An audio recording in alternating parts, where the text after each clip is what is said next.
Ini kan dengan kata lain negara ingin menguasai segala sektor. Seolah-olah negara ini milik Pak Presiden. Padahal ini kan negara ini milik rakyat dan Pak Presiden digaji oleh rakyat. Saking hopelessnya pemerintah mendapatkan uang. Sekarang Babinsa diturunkan ke desa-desa. Polisi diturunkan untuk memantau pajak. Economic collapse. Kalau memang dalam waktu dekat ada potensi ke sana, ada potensi krisis, bentuknya akan jadi seperti apa? Ini indikasi akan terjadi badai PHK besar-besaran. Tidak ini hari, tapi 3 bulan, 4 bulan, 5 bulan ke depan. Saya udah bilang, bukan orang yang tepat Purbaya menjadi Menkyu, karena saya tahu dia sejak saya di Dana Reksa 26 tahun yang lalu. Backingan Prof siapa ini dapat tekanan gak sih banyak?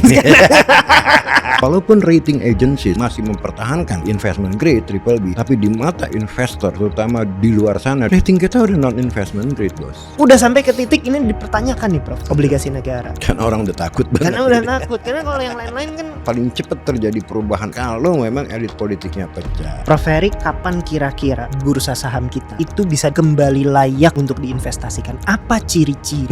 Apa ciri-cirinya jika nilai rupiah terus melemah dan dolar menguat? Sebetulnya masyarakat awam, rekomendasi Prof ini harus mengalokasikan asetnya kemana? Gak ada yang bisa ngajak-ngajak saya bergabung. Banyak yang ngajak saya nggak mau.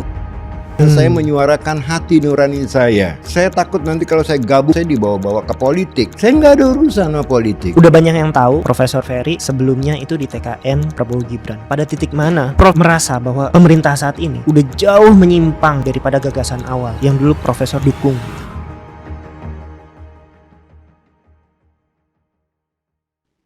Teman-teman, ketemu lagi dengan saya Glenn Ardi di podcast Ngomongin Uang. Kali ini kita kedatangan tamu yang sangat spesial, Profesor Ferry Latuhihin. Prof, thank you banget udah bersedia datang di podcast Ngomongin Uang. Thank you juga Pak Glenn atas undangannya. Oke. Udah lama sebenarnya saya pengen ngobrol-ngobrol ini, banyak banget sebenarnya pertanyaan saya. Cuma mungkin saya mengawali dulu dengan pertanyaan, Profesor sebetulnya udah berapa puluh tahun sih menggeluti dunia ekonomi sama keuangan? Karena ini banyak mungkin audiens yang belum kenal. Kalau tahun 2010 mungkin kayaknya semua orang tahu Profesor Ferry Latuhihin. Tapi kalau sekarang mungkin banyak generasi baru yang belum banyak tahu. Mungkin boleh diceritain Prof, berapa puluh tahun sih? Ya, saya menggeluti pasar modal itu udah lebih dari 30 tahun ya sebetulnya ya. Tapi memang puncaknya itu ketika saya di Dana Reksa tahun 98 ya, 99 abis Krismon ya. Dan pada waktu itu saya memang sering sekali muncul di Metro TV terutama dengan Maria Kalai hostnya pada waktu itu ya, Market Review, dan studionya masih studio ini di Bursa Efek Jakarta dulu, bukan Bursa Efek Indonesia. Iya. Pak Glenn ya. Pada waktu itu saya hampir setiap minggu muncul di sana. Lantas saya juga sering sekali tiap minggu saya nulis di kolom ekonominya Kompas ya kan. Nah setiap minggu pasti ada tulisan saya juga atau komentar saya di Bisnis Indonesia, Investor Daily pada waktu itu ya. Nah memang boleh dibilang masa saya aktif di pasar modal itu antara tahun 99 sampai tahun 2010 lah ya. Nah setelah itu saya memang menghilang karena saya beralih profesi. Pada waktu itu saya tidak lagi sebagai analis dan ekonomis, tapi punya usaha sendiri pada waktu itu ya. Sampai akhirnya ya baru muncul lagi 2024 ketika saya bergabung dengan Dewan Pakar TKN 02 ya. Jadi kalau balik lagi ke pertanyaan awal dari Pak Glenn tadi, sudah berapa lama?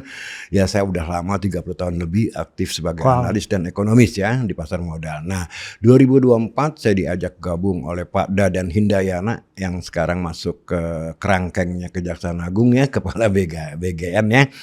Karena memang kebetulan beliau teman golf saya sejak lama ya, sejak 2007 lah kita golf sama-sama. Beliau ngajak, tapi saya tidak merespon dengan baik. Kebesokan harinya saya mendapat telepon dari Pak Kepala Bappenas sekarang, Rahmat Pambudi ya.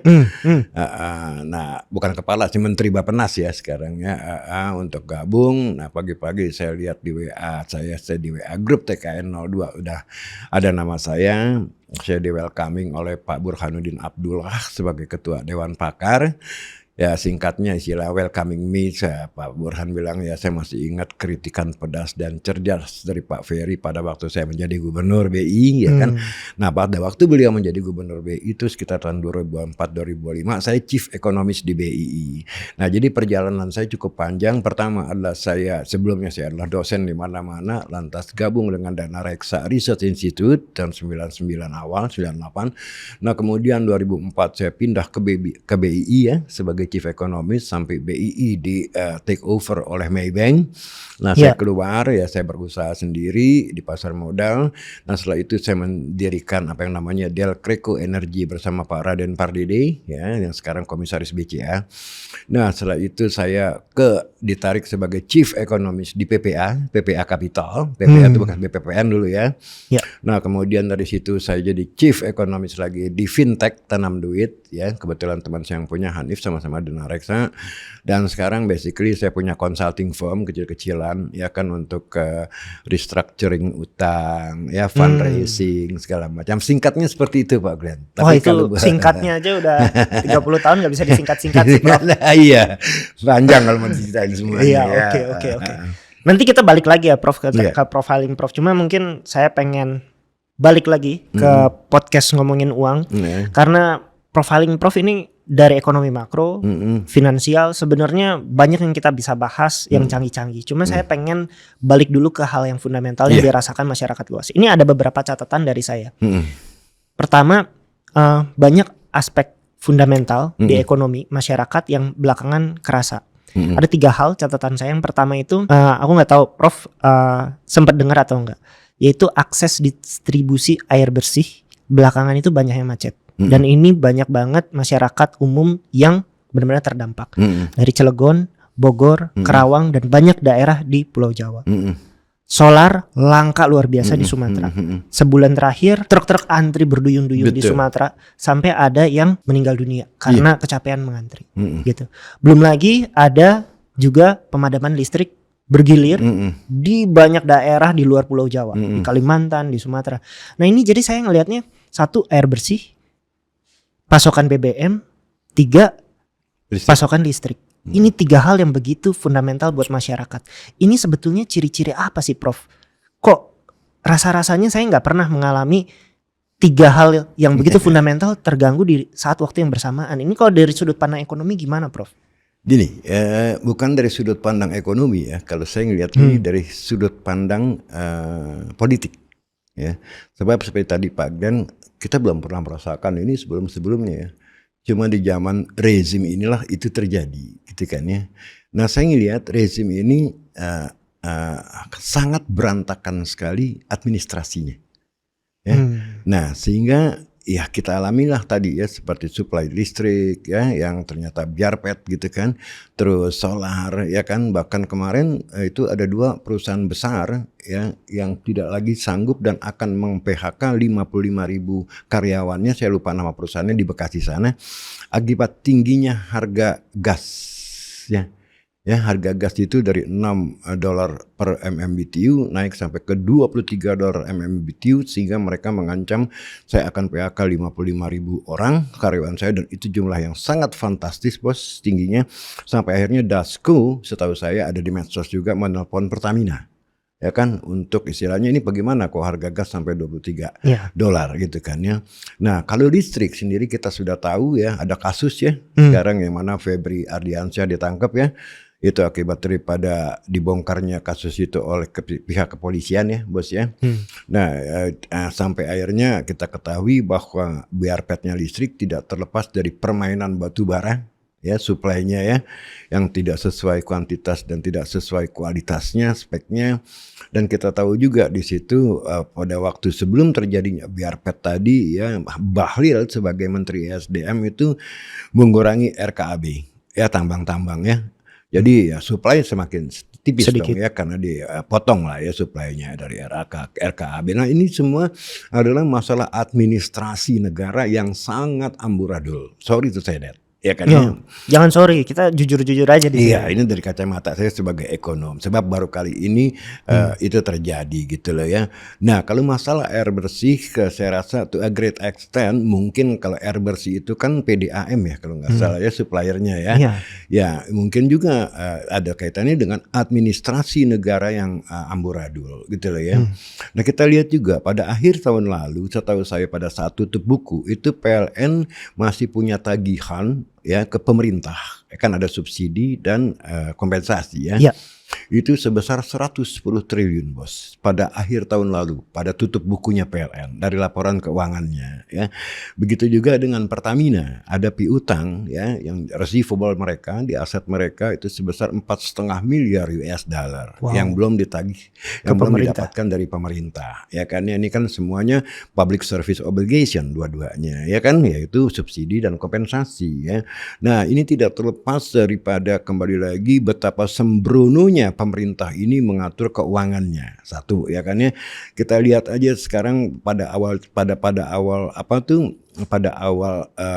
pemerintahan ini dimulai ada pemotongan sebesar 300 apa 600 triliun ya yang dilakukan dan didirikan untuk ada pendirian PT baru, bukan PT baru sini yang katanya SWF dan Antara yang nggak jelas sama sekali apa visi misinya, bagaimana operationnya, dan laporan keuangan juga belum selesai. Ada program-program yang bakar uang luar biasa sampai akhirnya transfer ke daerah dikurangin ya kan 58% cuma untuk mensupport katanya MBG yang notabene itu bakar uang. Nah, kita tahu sekarang yang namanya ada 39 setahu saya 39 kabupaten yang tidak bisa bayar P3K-nya ya karyawannya ya karena memang tidak punya uang ya. Jadi ini semua nggak terlepas dari administrasi yang ngaco, ngawur, amburadul dan tetap mensupport program-program yang ya, udah jelas notabene itu program-program bancakan ya. Kita lihat bagaimana Dadan Hindayana dicomot sama kejaksaan ya kan sebagai kepala BGN, tapi tetap aja ngotot mau diterusin ini program kita udah jelas-jelas kok yang keracunan dia 40.000 ya kan ya, dikatakan ini investasi apa orang masuk di sini keluar di sana kok ya kan, itu bukan investasi ya kan. Belum lagi KDMP bos yang selama 6 tahun nanti katanya akan mendapatkan dana sebesar 240 triliun dengan 80.000 koperasi. Lah kalau mau bangun 80.000 koperasi kenapa nggak dipiloting dulu 10-20 koperasi, bisa berhasil apa enggak ya kan ya. Iya ya. Ini kan rasionalitasnya gitu. Ini menyalahi hukum bisnis semuanya gitu loh ya. Dan ini memang kalau menurut saya sih maaf aja saya bilang ini memang sengaja untuk jadi bancakan gitu loh ya. Ya saya nggak tahu untuk jadi bancakan apakah memang untuk Pilpres 2029 nanti atau tidak. Tapi udah jelas program-program ini udah terbukti program bancakan dan tidak make sense sama sekali. Sampai lebih gila lagi di NTB apa di NTT waktu itu minimarket dipaksa suruh tutup ya kan untuk memberikan kesempatan kepada koperasi Desa Merah Putih. Ini kan gila ya kan. Itu kan karyawan-karyawan mereka kan jadi dipecat-pecatin ya kan, dan belum tentu juga berhasil koperasi itu. Ya kan ada yang dibangun di kuburan katanya, di hutan sana. Ini udah ngawur ya kan. Kok masa Pak Presiden nggak sadar tentang ini sih, masih tetap ngotot dengan ide-ide kayak begini. Ya kan itu membunuh Pak Presiden sendiri loh ya. Artis nama baik Bapak gitu loh ya. Bapak jangan gampang percaya saja dengan orang-orang Bapak yang memang sama sekali menggunakan kesempatan ini. Itu satu poin saya. Nah yang kedua, kita lihat lagi sekarang ya, bagaimana sekarang dolar ya kan, kalau kita kembali lagi ke dolar ya kan ya, akibat ketidakpercayaan investor, dolar tetap aja mau ngacir ke 18.000 dan sudah diintervensi mati-matian oleh BI ya. Itu pun kenapa? Karena tadi administrasi yang kacau, polisi yang kacau, kebijakan-kebijakan yang kacau membuat investor asing kabur bos. Nah problem kita yang ada sekarang ini itu bukan problem infrastruktur. Kalau problem infrastruktur itu gampang bos ya. Bagaimana kalau jalanan bolong kita tinggal punya duit kita tambal ya kan. Pelabuhan rusak kita punya duit kita bisa bangun ya kan. Airport rusak kita bisa bangun. Tapi ini suprastruktur bos. Nah kalau kita ngomong suprastruktur itu adalah softwarenya pembangunan. Misalnya birokrasi. Itu suprastruktur ya kan. Tidak berupa fisik. ya kan, dan kita lihat bagaimana 110 menteri dan wakilnya. Nggak ada di dunia loh sebanyak itu menteri dan wakil menterinya. Terbanyak di dunia. Ini terbanyak di dunia. Amerika aja 15-21 loh ya. Katanya mau efisien ya, tapi ternyata akhirnya kayak begini ya. Itu janji Pak Presiden loh, mau efisien ya kan ya. Yang kedua, regulasi yang bisa berubah tiap hari, Bos. Ya, kita lihat bagaimana ojol ya, ojek online. Ya, tiba-tiba main potong aja 20% jadi 8%. Dan kalau sampai operator ojol ini bilang mereka tidak sanggup lagi membiayai operasi, itu 7 juta manusia at stake loh, sopir-sopir ojol nasibnya ya. Nah, ini semua ini kebijakan yang gegabah dan tidak pakai otak gitu loh ya. Saya nggak tahu dibisikin siapa Pak Presiden ini gitu kan ya. Yang pro rakyat padahal ini membunuh rakyat gitu loh ya. Nah, kita lihat juga beberapa minggu yang lalu Shell Indonesia. Ya kan, nah itu kan sama sekali udah luar biasa. Dan sekali lagi saya tekankan, walaupun rating agency seperti Moody's, Fitch, and S&P masih mempertahankan rating kita di investment grade BBB, tapi di mata institutional investor, terutama di luar sana di Eropa, rating kita udah non investment grade, Bos. Udah nggak minat. Udah nggak minat lah. Nggak ada seleranya sama Indonesia ya. Nggak ada. Gimana dengan semua beban yang ada di APBN kita, kondisi fiskal kita?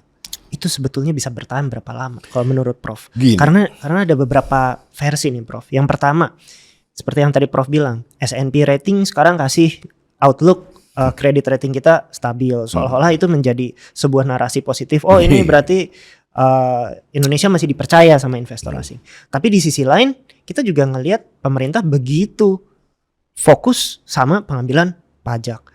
Ada Patriot Bond, ada Merah Putih Bond yang begitu kontroversial. Jadi kita ngelihat dua sisi ini.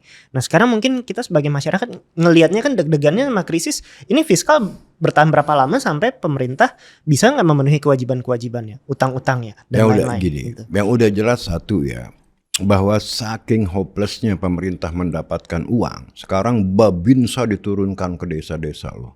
Ya, polisi diturunkan untuk memantau pajak dari masyarakat. Ini udah sangat dahsyat loh.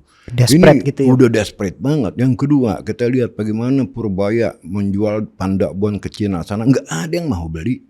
Walaupun narasi dia bilang karena oversubscribe maka kita tunda penerbitannya. Lah, itu logikanya kan terbalik. Kalau oversubscribe ya saya bisa menawarkan kupon yang rendah. Ya kan, bunga yang rendah istilahnya ya, kenapa kok harus ditunda ya kan. Dan kita tahu bahwa balasan dari Cina adalah ya kita harus 1 tahun dulu mereview Anda ya kan, artinya kan kagak minat sama sekali, nggak laku. Dan kalau tidak minat kan berarti artinya apa, you are non investment grade. Ya kan, itu so simple as that gitu loh ya. Dan lebih gila lagi saking hopelessnya, diterbitkanlah Undang-Undang P2SK pasal 50A ya kan, terkait dengan masalah Patriot Bond dan Merah Putih Bond. Yang melindungi investor dari segala kejahatan pidana maupun perdata. Dan langsung kan disambut oleh Bloomberg, Prabowo opens the door to dirty money.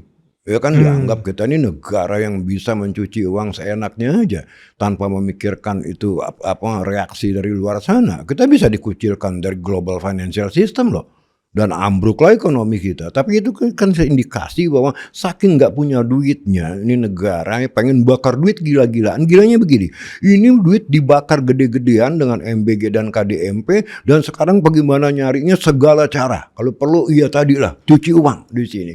Kan itu bukan negara yang baik, Bos. Iya. Ya kan ya. Nah, itulah makanya saya bilang ini ya, kalau Bos tanya berapa lama kuatnya fiskal kita untuk menjamin ini, ya kan? Ya, saya rasa jauh berbeda dengan tahun-tahun sebelumnya lah. Sebab ini terjadi kepanikan. Memang kita punya SAL kalau nggak salah sisa anggaran lebih itu kemarin ada sekitar 400 T ya. Ya kan? Ya saya nggak tahu juga dan asalnya dari mana. Pasti dari front loading utang sebelumnya ya kan. Dimasukin ke sana kan bisa ya kan ya. Udah gitu gilanya lagi Purbaya ditanya oleh DPR. Kenapa Anda pindahkan lagi SAL? Apakah Anda sudah mendapatkan persetujuan dari DPR atau tidak? Ya kan, untuk memindahkan SAL lagi ke Himbara ya kan ya. Nah, dia nggak tahu rupanya ya bahwa undang-undang tahun 2005 di mana dia masih tidak perlu persetujuan DPR, sekarang undang-undang itu udah dirubah, harus minta persetujuan DPR. Nah, jawabannya oke Pak, saya akan mempelajari lagi. Tapi poinnya adalah kembali lagi, tindakan Purbaya seenak-enaknya memindahkan SAL itu tindakan koboi-koboyan yang tidak ada logikanya.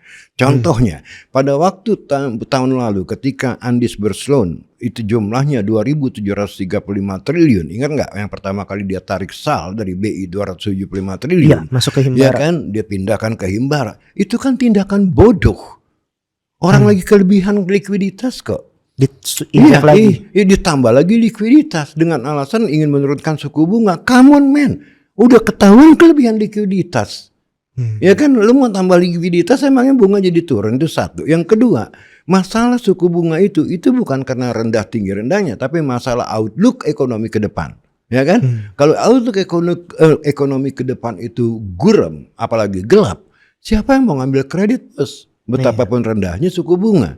Artinya Pak Purbaya tidak paham ekonomi sama sekali. Saya udah bilang bukan orang yang tepat Purbaya menjadi Menkyu. Karena saya tahu dia sejak saya di Dana Reksa sama dia 26 tahun yang lalu. Dan terbukti kok terbalik-terbalik ya kan ya. Dia punya kebijakan. Panas banget nih. Podcast baru 2 pertanyaan nih Prof. Prof, ini saya mungkin mau sedikit tanya dan belajar ya terkait dengan yang tadi barusan Prof bilang peran DPR dalam intervensi izin untuk SAL. Jadi dalam undang-undang yang baru peran DPR ini kan jadi lebih luas. Iya. Pertama dia harus atas persetujuan DPR untuk Menko bisa mengalokasikan anggaran untuk SAL. Tapi di balik itu juga kebijakan moneter BI bisa dievaluasi oleh DPR. Begitu juga dengan kebijakan-kebijakan OJK dan LPS. Nah, di sini ada 2 sisi, Prof. Yang satu bilang bahwa wah ini kok DPR jadinya main di beberapa kaki. Harusnya kan dia fokus di legislatif aja. Eksekutifnya juga jadi ikut-ikutan gitu. Padahal ini kan harusnya 2 lembaga yang memang tegak lurus, independen satu sama lain gitu. Nah, jadinya apalagi DPR kan perspektifnya syarat kepentingan politik dong gitu. Tapi di sisi lain ada juga narasi yang bilang ini sebaiknya memang begini. Kenapa? Kalau enggak eksekutif makin ugal-ugalan. Enggak ada poros yang bisa ngasih penyeimbangnya, enggak ada oposisinya, enggak ada yang bisa sistem koreksinya. Jadi memang peran DPR sudah tepat untuk melakukan ini. Pendapat Prof gimana terhadap 2 sisi seperti ini peran DPR ini? Ngarang bebas habis. DPR sekarang ini didikte oleh eksekutif. Sorry to say that. Ya kan. Nah, seharusnya memang benar kita berpegang teguh kepada prinsip trias politika. Ya kan, DPR sebagai badan legislatif, ya kan, ketika dia tidak setuju dengan badan eksekutif, simpel kok. Mereka panggil aja. Ya kan, kenapa harus istilahnya kenapa semua eksekutif harus dalam kontrolnya? Jangan-jangan supaya memang apa yang diinginkan oleh eksekutif memang disetujui oleh DPR kan gitu. Ya kan ya, ini terbalik gitu loh ya, makanya saya bilang aneh gitu loh ya. Nah, oleh karena itu saya bilang ini masalah suprastruktur bos yang membuat asing tidak percaya. Ya kalau kita ngomong suprastruktur bos ya kan adanya rule of law. Nah, dalam kasus ini terkait dengan masalah rule of law. Yang kedua tadi independensi BI sekarang dicabut karena DPR boleh ikut campur. Ya kan, sementara DPR ini kan pro eksekutif. Ya kan ya, jangan deny it lah ya kan, kita tahu mayoritas semua itu orang-orangnya presiden ini gitu kan ya, maaf to say that gitu kan ya. Nah, ini paling bahaya sebab apa? Saya lihat independensi BI yang dicabut tadi ya kan, kembali lagi ini nanti akan menjadi alat mesin pencetak uang untuk deficit financing. Nah, ini bahaya ini loh ya. Jangan gegabah loh. Ini investor tidak akan datang kemari. Itu satu. Yang kedua, once you do that menjadi mesin pencetak uang untuk menambah defisit APBN, ini bisa kembali lagi inflasi gila-gilaan bos, dan dolar bisa ngacir kemana-mana. Bisa kolaps sama sekali. Jadi ini benar-benar rezim yang sangat salah kaprah menurut saya sejak awalnya ya. Dan sampai akhirnya sekarang ini sampai Babinsa diturunkan untuk mengejar-ngejar pajak. Ini udah sangat kebangetan. Kalau misalnya ekonomi memang dalam waktu dekat ada potensi ke sana, ada potensi krisis, sebetulnya bentuknya akan jadi seperti apa? Karena kan masyarakat mungkin menerka-nerka apakah ini tiba-tiba sudden shock ekonomi atau perlahan-perlahan ekonomi mencekik, nggak kerasa makin lama makin terpuruk gitu. Bentuknya kira-kira seperti apa sih, Prof? Bisa dua-duanya ya. Bisa juga terjadi yang namanya sudden death. Kematian yang tiba-tiba ya, seperti orang kena serangan jantung ya. Bisa juga bit by bit over time along the way, ya kan, semakin tergerus ya pertumbuhan ekonomi kita dan kinerja ekonomi kita. Dua-duanya sangat mungkin gitu loh ya. Tapi kita harus lihat satu lagi. Kemana sih yang paling lebih condong ya? Kita lihat PMI kita jatuh, Bos. Ya. Ya, PMI kita jatuhnya itu cukup dahsyat dari 50 ke 46,9. Sebelumnya ada di atas 50 bulan-bulan sebelumnya. Artinya bahwa manufacturing sektor kita sekarang berada dalam zona kontraksi. Ya kan? Dan kita tahu sektor manufacturing adalah sektor yang paling banyak menyerap tenaga kerja formal, bukan informal ya. Nah, kejatuhan yang begitu dalam, menurut saya ini indikasi akan terjadi badai PHK besar-besaran. Tidak ini hari, tapi 3 bulan, 4 bulan, 5 bulan ke depan. Q3 dan Q4. 2026. 2026. Ya kan? Ini saya lihat ke sana. Yang kedua, ya kan? Ini terkait dengan PDB kita. Consumer Confidence Index kita secara sistematis jatuh dari 126, ya kan, di bulan Januari, terus cuma di bulan Mei aja rebound, kemudian jatuh setahu saya terus sampai ke 117 kemarin di bulan Juni, ya kan. Dan ini komponen kedua di dalam PDB kita, yaitu consumption household. Kalau tadi kan investment ya, PMI ya. Nah, komponen ketiga adalah ekspor minus import ya, Bos ya. Ya, ekspor minus import kita tahu setelah 72 bulan trade balance kita itu surplus, tiba-tiba kita mengalami defisit 1,61 miliar. Artinya apa? Ekspor kita lebih kecil daripada import kita. Nah, komponen ketiga dari PDB udah ketahuan gak bagus, ya kan? Komponen pertama tadi investment tidak bagus, ya kan? Consumer. Kontraksi, consumer juga tidak bagus, ya kan? Turun daya beli masyarakat. Nah, sekarang government expenditure, ya kan? Ya kan yang terakhir nih komponen dalam equation PDB kita. Government gak punya duit, Bos. Ya, buktinya kan nyari-nyari duit nyampe jual panda bond, ya kan, yang kagak laku ya, buka pintu ya untuk duit haram masuk lewat Patriot Bond dan Merah Putih Bond. Jadi kalau saya bilang outlook ke depan ini sangat-sangat gelap sekali. Apakah akan terjadi secara sudden? Bisa aja terjadi secara sudden. Apalagi buat jangan lupa munculnya adanya El Nino, Godzilla. Kalau sampai ini benar-benar di bulan Agustus ini, El Nino itu ganas, kan namanya saja Godzilla, ini akan menyebabkan krisis pangan yang sangat severe menurut saya ya, yang sangat serius itu ya. Sehingga inflasi ini bisa double digit, Bos, ya, karena kekurangan pangan, ya kan, supply-nya ya.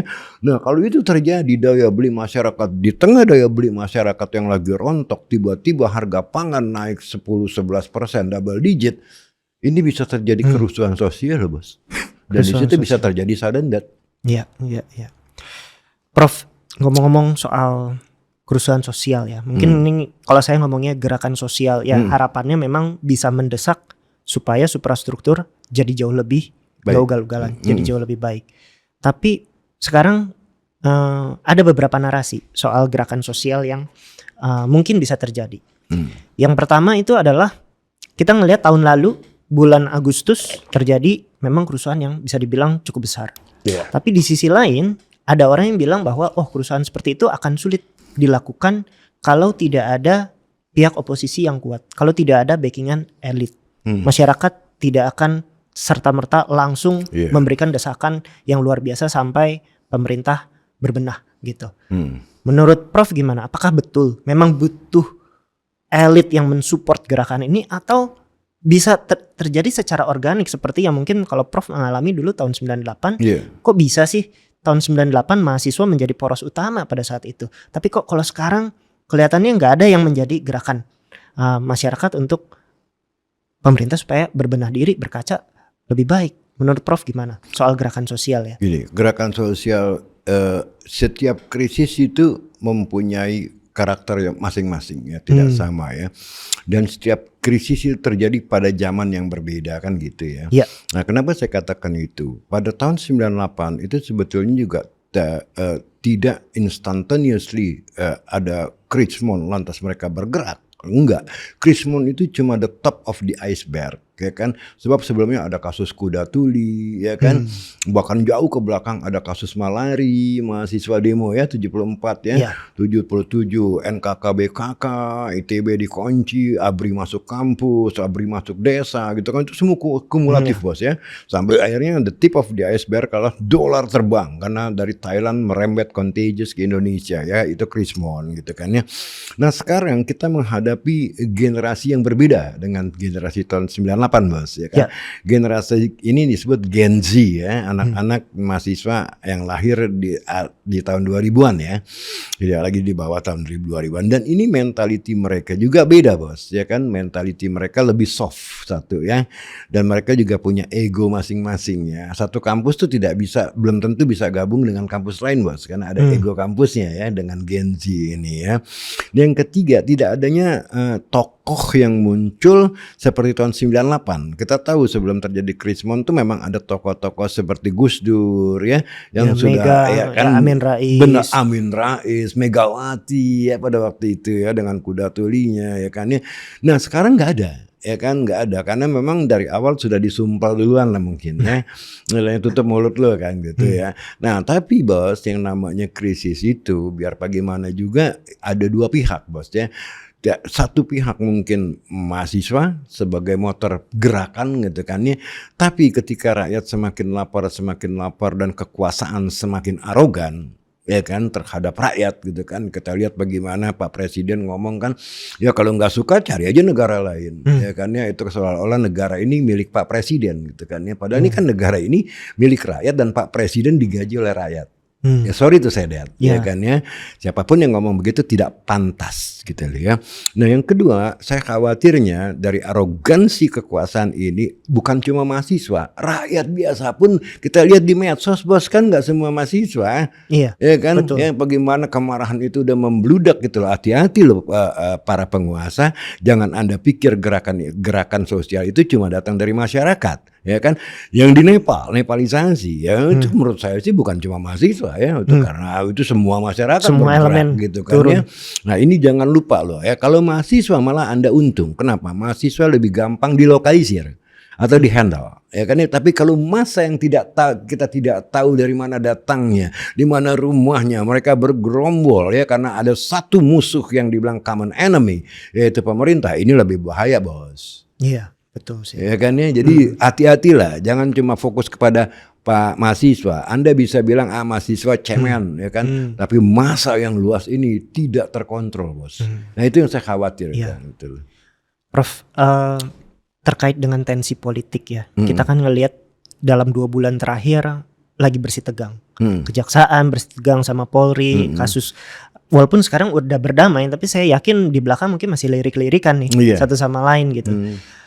Kedepannya menurut Prof dari segi politik ya, yang nantinya akan turun ke ekonomi, apakah akan terjadi keretakan bagi elit-elit politik ini, atau mereka tetap kompak dalam satu suara, atau akan muncul oposisi baru sehingga ada keseimbangan yang saling saut-sautan dalam ya mungkin 1 tahun ke depan? Ya sulitnya ditebak adalah dinamika ya. Ini kan terjadi dinamika. Sekarang kan starting pointnya adalah bahwa dua institusi ya penegak hukum, yaitu koalisi, kepolisian dan kejaksaan, ini seolah-olah lagi main gontok-gontokan ya kan. Lantas beredar juga isu bahwa polisi dan KPK ini masih berpihak kepada presiden yang lama, yaitu Pak Jokowi gitu kan ya. Sementara baju hijau dan kejaksaan itu ada di pihak Pak Prabowo gitu kan narasi di medsos ya. Ini jangan-jangan nih Pak Prabowo lagi ribut nih, udah pecah kongsi sama Pak Jokowi kan gitu. Ya kan ya, ini semua dinamika ya kan, kita nggak pernah tahu ya. Tapi poinnya satu, rakyat harus gembira kalau elit politik itu pecah dan saling bunuh. Sebab apa? Mereka saling membongkar kebusukan mereka kan begitu. Ya kan? Ini diuntungkan rakyat gitu loh. Dan memang dengan kondisi seperti ini yang tadi Pak Glenn bilang bahwa mahasiswa sekarang kok kayaknya cemen gitu kan ya. Nah, perubahan atau jatuhnya suatu rezim itu memang yang paling cepat kalau terjadi keretakan di atas elit politik ya. Dalam sejarah memang begitu. Dalam sejarah begitu. Bagaimana Julius Caesar sebetulnya dibunuh oleh Brutus dan Cassius pada waktu itu kan orang dalam awam, ya kan, orang senat. Revolusi Korea juga retak dulu, Iya, baru retak masyarakat dulu. bisa. Iya kan, nah ini makanya saya bilang paling cepat terjadi perubahan atau jatuhnya rezim ini kalau memang elit politiknya pecah, gitu loh. Itu dinamika. Nah sekarang masalahnya derivatifnya atau turunannya kepada ekonomi kita nih bagaimana? Asing malas. Salah satu poin mereka adalah political instability untuk masuk ke Indonesia. Apalagi dengan kasus-kasus begini, asing emangnya diam aja. Wah, come on man, gila kali gua masuk ke Indonesia. Ya satu-satu ini kabur, ya kan. Udah jelas Cina itu udah pada semua udah angkat koper dari Sulawesi Tenggara dengan dia punya smelter. Nggak ada satupun yang ditinggalin sama mereka. Bungkus semua, cabut mereka, masukin ke kapal, selesai, cabut. That's the fact, bos. That's the fact. Ya. Prof, ini jujur banyak yang penasaran. Mungkin ini satu pertanyaan yang beberapa kali mungkin Prof udah sempat ditanyain ya. Udah banyak yang tahu Profesor Ferry sebelumnya itu di TKN di belakang Prabowo Gibran. Nah mungkin pertanyaannya simpel. Pada titik mana Prof merasa bahwa pemerintah saat ini udah jauh menyimpang daripada gagasan awal yang dulu Profesor mungkin lihat dukung gitu. Mungkin bisa dikasih tarik mundur dulu dari waktu mulai mempertimbangkan masuknya. Iya, yang pertama kali men-trigger saya untuk berpisah jalan itu Danantara. Sebab saya tidak tahu pada waktu saya di Dewan Pakar ada sekelompok orang mungkin Dewan Pakar, saya tidak dilibatkan untuk menyusun apa yang namanya Danantara. Didirikannya Danantara, Sovereign Wealth Fund. Nah, saya cuma diajak pada waktu itu meresmikan gedungnya Danantara yang di Gondang Dia sana ya, bekas Bapindo yang lama. Di situ saya baru sadar, oh ada yang namanya Danantara. Ya kan, apa ini Danantara? Dia bilang Danantara itu Sovereign Wealth Fund dengan total aset 15.000 triliun. Saya ngakak. Saya investment banker loh. Ya kan, saya bilang dari mana ngitung itu aset 15.000 triliun? Satu, yang kedua, ya kan, itu apa yang namanya, Anda ngerti nggak sih yang namanya SWF? SWF itu didirikan atas dasar surplus. Iya. Ya kan ya, Dubai surplus uang, bikinlah dari minyak ya, bikinlah SWF. Ya kan, Singapura surplus dividen. Ya kan, bikinlah Temasek. Ya kan ya, Norwegia, paling besar sekarang SWF-nya. Itu semua surplus. Nah ini Danantara isinya aset busuk semua bos. Yang namanya BUMN, dibilang mereka pikir dia bisa gini. Dengan digabungkannya seluruh BUMN masuk ke dalam satu baskom, maka kita bisa leverage up. Artinya apa? Kita bisa minjem duit, mengeluarkan bond untuk membangun hilirisasi dan bla bla bla. Ya kan? Dengan menggadaikan aset-asetnya. Siapa yang mau bos? Sekarang mana hasilnya? Udah 2 tahun juga kalau nggak salah belum keluar laporan keuangannya. Dan di situ saya mulain berpisah jalan. Ya kan, saya rame, ya saya diundang oleh TV, jadi rame lah nama saya terkait dengan Danantara, kan gitu. Ya kan. Yang kedua, lebih gila lagi dari awal saya bilang ini apaan sih namanya makan bergizi gratis dibilang investasi dengan jumlah yang sangat fantastis di atas 300 triliun. Ini bakar duit loh. Dan saya bilang pada waktu itu di mana di TV pun saya bilang ini program bancakan, ini program yang mau ngerampok APBN. Dari tahun lalu saya udah bilang, ya kan kalau saya bos kan tahu kalau saya ngomong apa adanya. Iya. Ya kan ya. Terus ada KDMP. Nah sejak itu, tapi pertama saya berpisah jalan awal 2025 ketika saya tahu adanya Danantara. Nah ini saya bilang ini pasti ini udah kagak bener nih saya bilang nih dianggap saya SWF. Mau juga mendirikan Danantara bukan sebagai badan investasi saya bilang, tapi sebagai badan reparasi daripada BUMN yang rusak. Ya kan ya, di restructuring lah ya, dan kalau apa yang ternyata memang udah nggak layak lagi diprivatisasi lah, divestasi lah, itu yang benar, bukan sebagai badan investasi. Duitnya dari mana? Kalau investasi kan you need the money. Kalau cuma mengandalkan dividen daripada total BUMN yang bayar dividen paling cuma BMRI, BBNI, Mandiri ya, BBRI, ya itu cuma 70-80 triliun. Kenapa nggak pakai INA aja? Dan ini udah ada dan di running very well oleh Pak Rida pada waktu itu. Saya sempat juga diajak mau makan siang sama Pak Rida, dikasih unjuk dia punya proyek-proyek yang seksi. Bagaimana co-investing dengan asing ya kan. Dan ini menjadi platform dari P3, Public Private Partnership. Lu kenapa maksa sih lu bikin Danantara? Iya. Nah itu ya. Prof, ini banyak juga yang penasaran. Prof setelah di TKN terus sekarang menjadi salah satu suara yang paling vokal mengkritik pemerintah. Ini backingan Prof siapa ini, dapat tekanan gak sih banyak? Prof berani banget gitu. Jauh ini dapat tekanan dari mana aja sih, Prof? Enggak. Saya enggak gini. Karena saya tidak punya backingan, saya solo, I'm a lonely ranger, kan saya istilahnya fighting sendiri. Nggak ada yang bisa ngajak saya bergabung, berkelompok. Banyak yang ngajak saya nggak mau. Ya saya bilang enggak, saya nggak perlu teman, saya nggak perlu siapapun juga. Saya menyuarakan hati nurani saya. Ya, saya takut nanti kalau saya gabung sama Anda, saya gabung sama sampean semua, saya dibawa-bawa ke politik. Saya nggak ada urusan sama politik. Saya ngomong fokus masalah ekonomi karena saya seorang ekonom kan gitu. Banyak teman-teman yang nanya, lu diteror apa enggak sih? Ya kan? Iya, banyak yang nanya. Ya kan enggak ada lah. Mereka tahu saya juga orang baik ya kan. Mereka juga tahu saya enggak bahaya dan mereka juga enggak sembarangan lah teror orang gitu kan. Lah terus terang aja bos, kalau memang saya memang sama sekali dianggap berbahaya, ya terus terang. Saya ini tiap hari Minggu malam itu mengisi acara di Garuda TV. F2F sama Fitra Faisal Hastiadi membicarakan ekonomi. Dan kalau orang tanya Garuda TV itu kan punya hambalang bos, ya memang punya hambalang bos. Istilahnya ya semua orang tahu lah ya. Kan buktinya mereka minta saya untuk ngisi acara ekonomi. Jadi nggak ada, karena mungkin mereka sadar saya tidak punya kekuatan untuk memobilisasi massa. Nggak ada gandengan-gandengan, saya nggak berkelompok. Tiap ekonom biasanya punya pandangan beda-beda. Ya. Kalau Prof ngelihat situasi ekonomi Indonesia seperti ini atau kondisi negara kita lah dari sisi geografis, dari segi sosial ekonomi masyarakatnya, model ekonomi apa sih yang paling cocok sebetulnya sama bangsa Indonesia, sama negara seperti Indonesia ini? Banyak yang bilang kan, oh kita mau mengadopsi misalnya Amerika yang lebih liberal, lebih fokus sama swasta, diberikan kebebasan. Ada yang bilang, oh kita harus tangan dingin nih seperti China yang top down banget gitu. Ada yang bilang juga, oh enggak, kita manfaatkan aja elit-elit kayak Korea dengan cebol-cebolnya, itu lebih efektif gitu. Nah, menurut Prof sebetulnya dengan negara seperti Indonesia ini model ekonomi seperti apa yang tepat? Gini, saya mengutip apa yang dikatakan oleh seorang filsuf besar, yaitu Leo Tolstoy. Tahu kan ya? Tahu. Filsuf Rusia. Dia bilang begini, all happy families are all alike,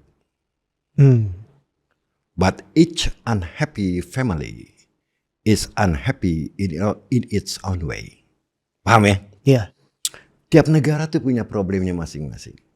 Negara kaya tuh seolah-olah sama, Eropa ya kan, nggak usah dipertanyakan, they are happy gitu ya. Tapi setiap negara yang susah, itu kesusahannya adalah karakter dia sendiri, ya kan, unik masing-masing. Nah sekarang kita mau, kan kita pernah bilang ekonomi Pancasila, ya balik ke Undang-Undang Dasar kerakyatan, 45 pasal 3, kerakyatan, ya kan ya. Nah pertanyaan saya, are you sure that you can make it, ya kan? Buat saya simple, ya. Satu, ya, ekonomi yang kita butuhkan adalah dengan mengetahui bahwa pemerintah ini tidak bisa play a role untuk menumbuhkan pertumbuhan ekonomi kita mengangkat dan kita get stuck di 5%. Padahal pada waktu Orba kita 6,5%. Artinya apa? Government fail. Ya kan? Simple as that. Government fail. Potensi kita sama kayak India bos. Young population. Gede. 28, 29 bahkan 27. India can grow 7,5%. Kita 5% kain-kain. Dan I'm not sure kita masih bisa 5% di tahun-tahun mendatang.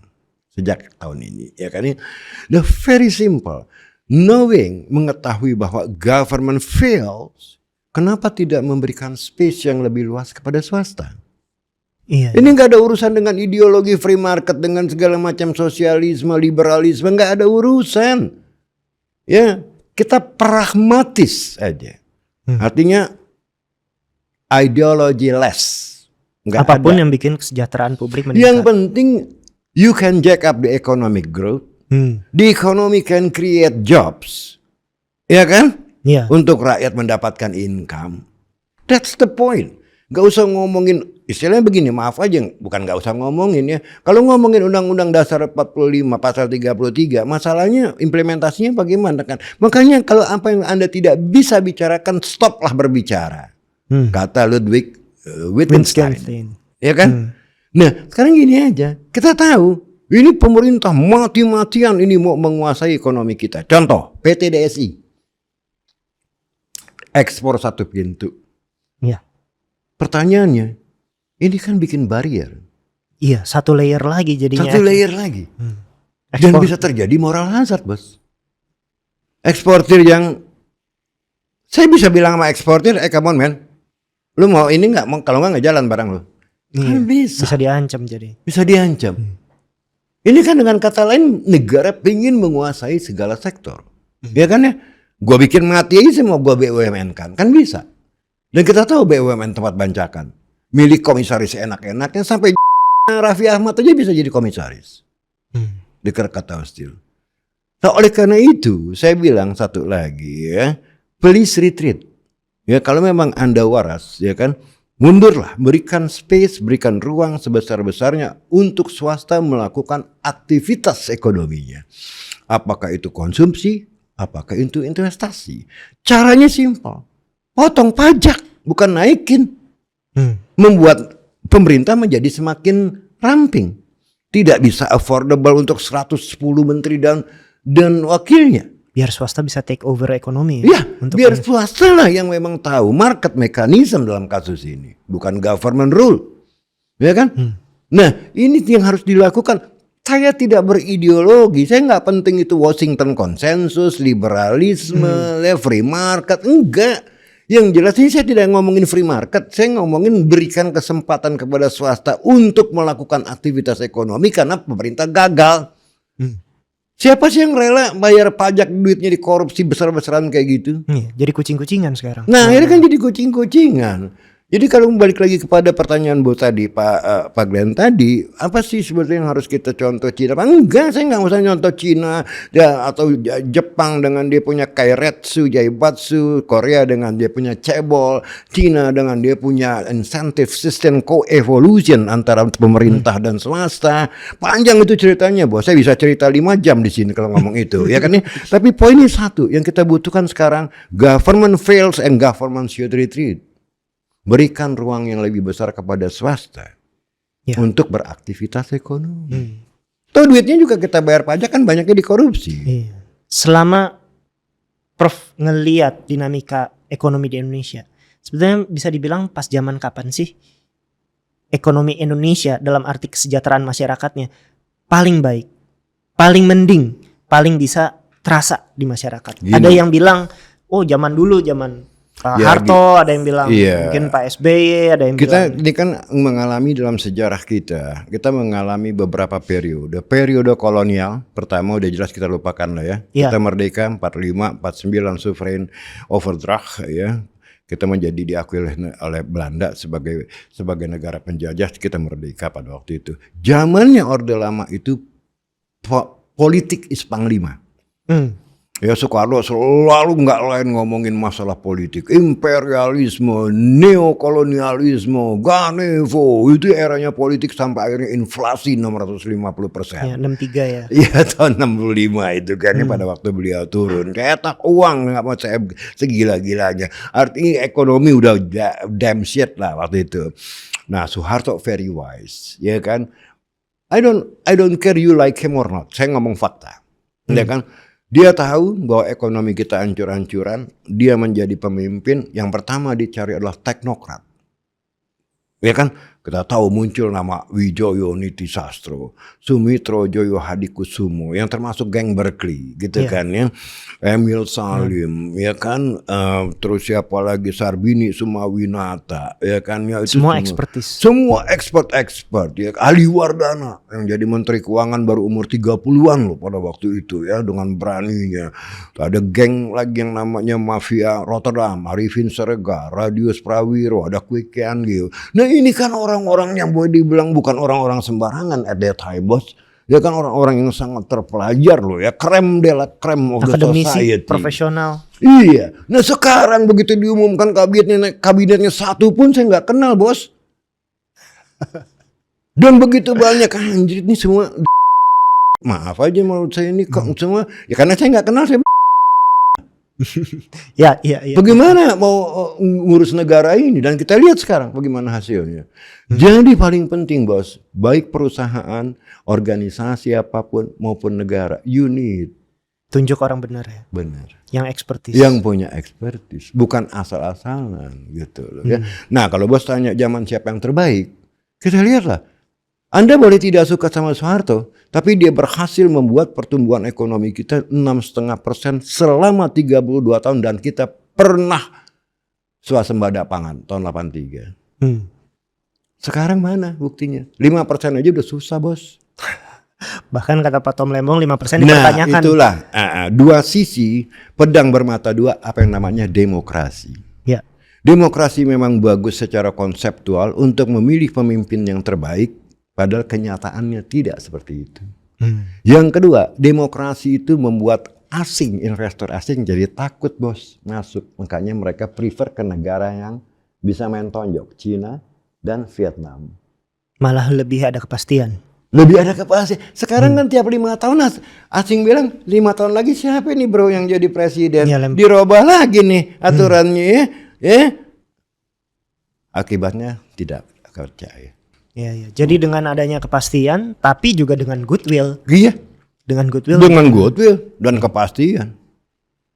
Prof, ini ada terakhir 3 pertanyaan dari audiens yang saya catat. Ini pertanyaannya beberapa bagus. Ya, pertama pertanyaan dari Ibu Lina Sari.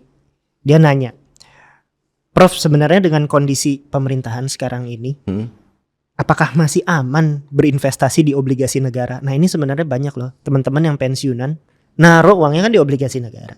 Mereka sebenarnya was-was dengan kondisi market kayak gini, dengan kondisi ekonomi kayak gini, dengan kondisi negara kayak gini. Mereka taruh di SBN. Nah Prof yang udah puluhan tahun di market ngelihat kayak gini kan semua orang narasinya obligasi negara is the best, paling aman, the safest dan lain-lain. Tapi udah sampai ke titik ini dipertanyakan nih Prof. Obligasi negara. Karena orang udah takut banget. Karena udah takut. Karena kalau yang lain-lain kan ya saham atau apa semua udah ada disclaimernya lah. Ini udah sampai ke titik nanyain obligasi negara. Gini, kalau obligasi itu kan ada 2 risiko. Pertama adalah default risk, risiko nggak gagal bayar. Yang kedua adalah market risk. Market risk itu adalah price risk. Kalau yield naik, harga kan turun, ya kan ya. Kalau default risk, saya nggak yakin negara kita bangkrut. Oke. Gitu loh. Jadi nggak usah akhirnya ada kabar baik. Enggak, saya nggak yakin, ya kan. Negara pasti punya cara dan dilindungi oleh undang-undang, ya kan. Nggak boleh negara default, ya kan ya. Nah, cuman Anda menghadapi biar bagaimana negara di backup oleh pendapatan pajak, ya kan ya.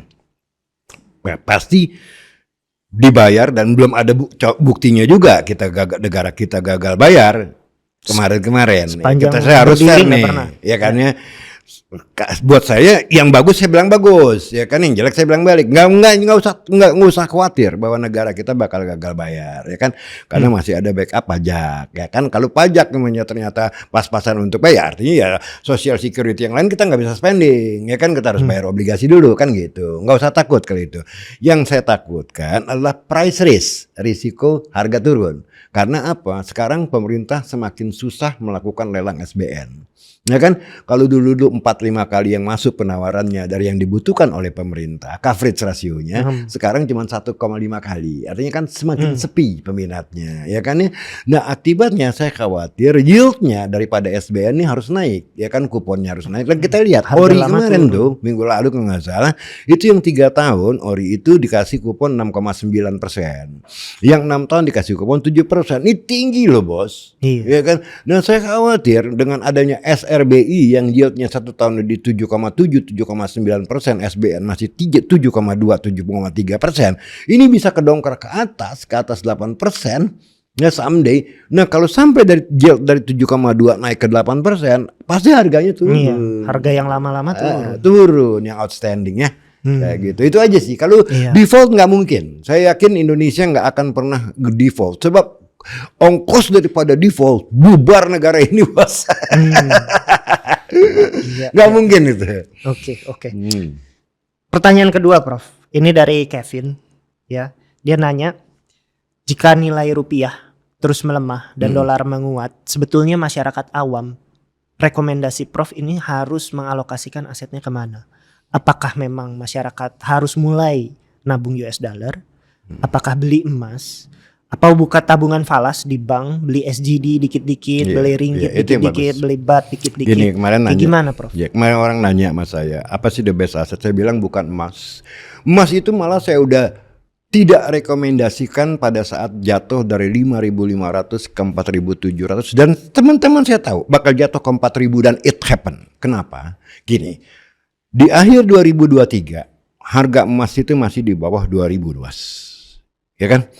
Tiba-tiba Bank of China diversifikasi portofolionya, diversifikasi cadangan devisanya, dia lepas US dollar. Dia lepas obligasi treasury-nya, US. kan dari 1,2 triliun jatuh ke bawah 700. Iya. Dia beli emas. Nah, diikuti oleh beberapa bank sentral lain. Nah, ini emas mulai naik, tapi yang mendorong sampai ke 5.500 sebetulnya bukan bank sentral, tapi hedge fund. Hedge fund ini free riding, bos. Karena dia tahu kan, ada triggernya kan. Dia free riding sampai akhirnya dalam 2 tahun, 2,5 tahun lah katakannya, ya, naik ke 5.500. Itu gila, bos.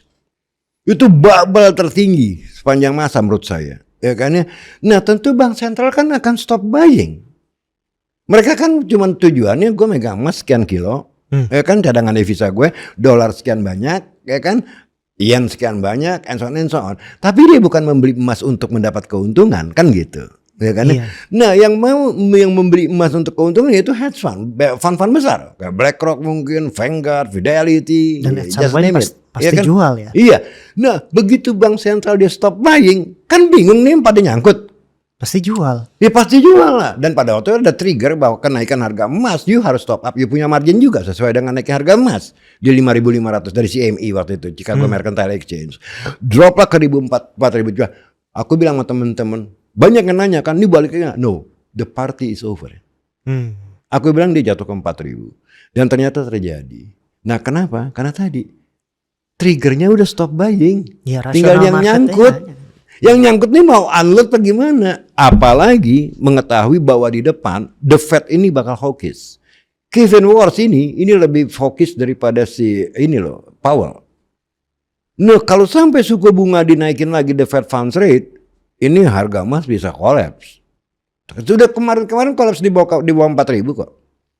Bukan tidak mungkin balik ke 3.000, 3.500 loh. Jadi aset, saya tidak rekomend. Oke. Saham apalagi melihat outlook ke depan kayak begini, terutama baik di sini maupun di Wall Street. Ya kan? Kalau di Wall Street sana saya ngeri bubble, ya, bubble AI. Ini kan drivernya kan AI. Kita lihat bagaimana SpaceX kemarin kan tiba-tiba begitu launching terbang itu Nasdaq semuanya ya. Saya tidak rekomend karena apa? Suku bunga ini kalau dinaikin Wall Street saya yakin jebol.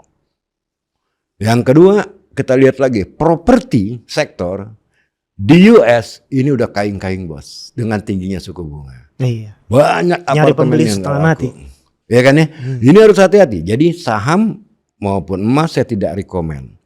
Kalau your currency base rupiah, kalau saya lebih baik saya beli dolar atau tabungan falas. Tabungan falas. Entah Sing dolar, entah Australian dollar, entah US dollar, tapi tidak memegang rupiah. Ya, Menarik. saya jawab ya itu ya. Oke, Prof. Ini pertanyaan terakhir dari audiens dan ini menarik dari Ismul. Prof Heri, kapan kira-kira bursa saham kita itu bisa dibilang kembali layak untuk diinvestasikan? Apa ciri-ciri? Apa ciri-cirinya?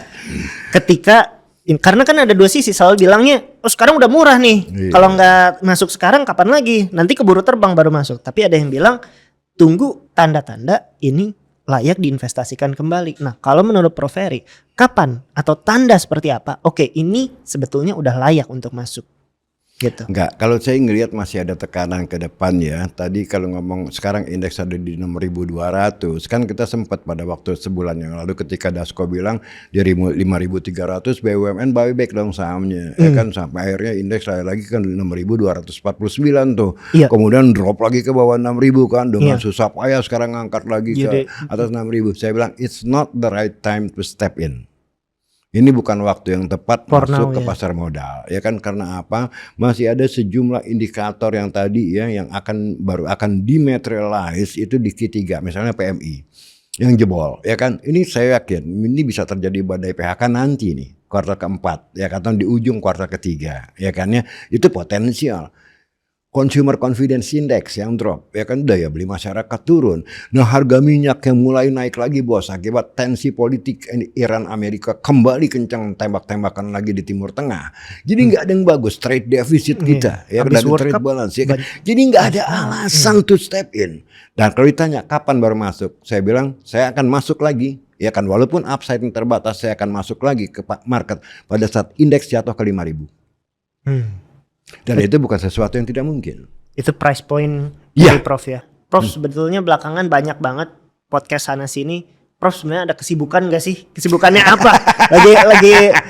lagi ini apa setelah ya mungkin udah setengah pensiun lama ya. Iya. Prof ya. Tapi Iya, belakangan saya lihat Prof punya concern banyak banget ke masyarakat umum. Iya. Ke para pelaku pasar Iya. ya, ke investor-investor retail, Iya. karena udah begitu banyak makan asam garam di Iya, market. betul. Kayaknya sayang banget kalau Prof nggak Ya sekarang kalau sharing-sharing. mau ditanya aktivitas saya banyak di podcast ya. Saya diundang banyak lah, hampir satu hari itu 3-4 podcast di mana-mana. Ya saya sendiri senang menyampaikan berita-berita sesuai dengan pikiran saya. Ya. Ya. Saya nggak bisa dibayar. Kami thank you Ya loh kan, Prof.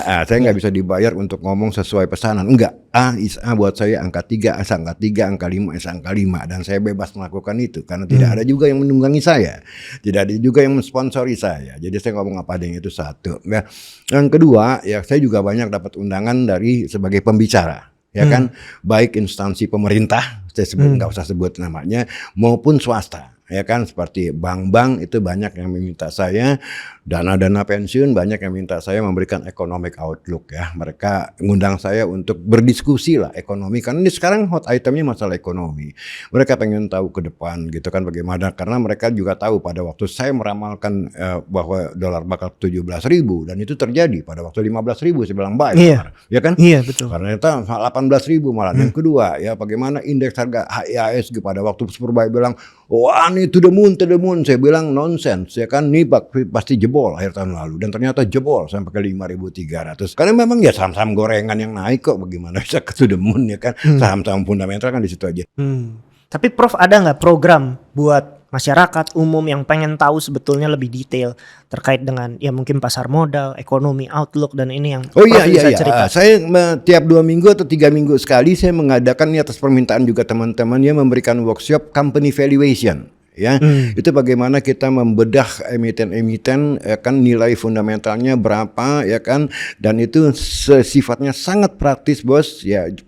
Peserta harus bawa laptop ya, karena kita bekerja dengan Excel dan real data. Kita bedah laporan keuangan emiten-emiten bos ya kan ya, seperti Telkom, Astra, Indofood, Unilever, Bank Mandiri, BCA. Kita bedah di tempat tapi 2 hari full. Dari jam 2 hari full, Sabtu Minggu ya, 8.30 sampai jam 5 sore. Bahkan kadang-kadang kalau lagi asik saya kasih PR tuh ya, para peserta bisa sampai jam 7 bos. Ya, mereka saking asiknya mereka enjoy gitu. Nah itu akan saya adakan tanggal 22-23 Agustus yang akan datang bos.